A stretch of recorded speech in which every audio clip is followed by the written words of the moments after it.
Let me show you another example in the Bible. 1 Kings chapter 5. Media give us 1 Kings chapter 5. That was the story of Naaman. But let me show you something. For 2 Kings chapter 5, sorry.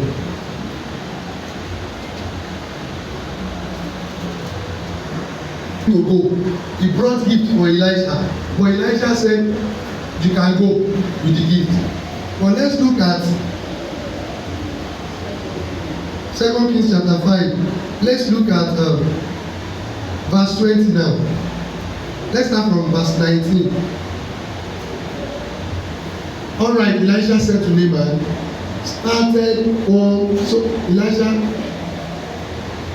so Naaman started home.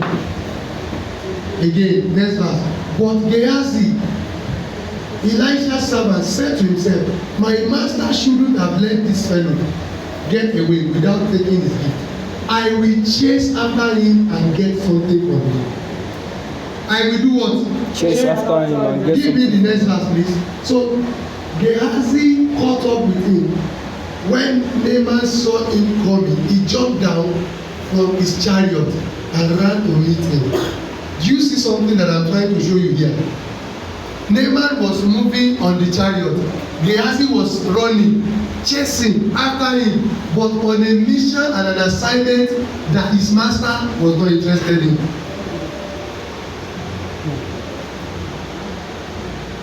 So as a young person, make sure that the way you live your life, if you want to end in greatness, you will not be spending your energy, time, investment, effort on a project, on a lifestyle that God is not interested in. He ran after him. After taking everything from him, he got back home. Instead of him to receive well done, what did he receive? He received the leprosy of Naaman.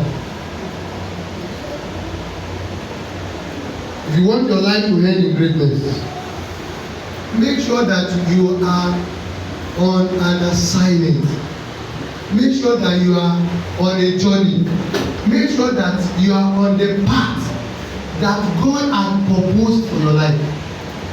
God will not sponsor any project that is not the one that, and that's why we always say, if you are in the right location, your location is settled. One of the problems of younger generation today is that we want to expend our efforts, our energy, our resources on wrong wrong project. Number 2, 3, you will discover that they had a wrong motive. So it means the motive and the objective behind everything you want to do is very important. Genesis chapter 11 that we're reading, verse 4 showed us the motive. Number 1 motive is to build a city for themselves. Number 2 motive is to do what? Is to make a name for themselves. Then where is God?